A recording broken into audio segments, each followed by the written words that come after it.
Think of a function like a machine. Input goes into the function.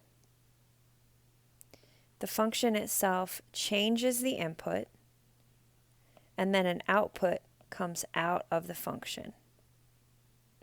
Now, a composition of functions requires you to have more than one function. So the input would go into the first function machine. It would come out as an output, but then it would become a new input for a new function. It would go into that function, and then it would come out as a second type of output.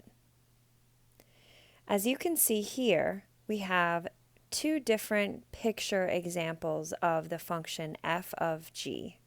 So this is f of g of x, and another way of writing this is f of g of x.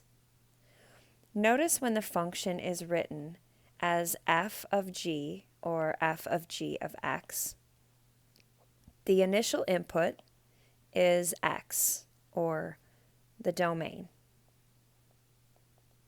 So you send the domain through, but the first part that you send the domain through is the g part.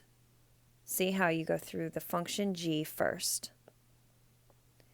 And then that function is going to change your domain to create the output, which is your new domain. And then that new domain goes into this outer function, which is f, and then you have the final output, which is your final range.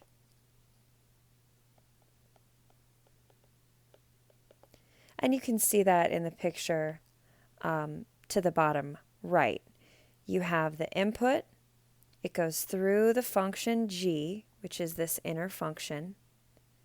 That function g changes the input. The input then goes into a new function, which is that outer function f. And then we have that final output.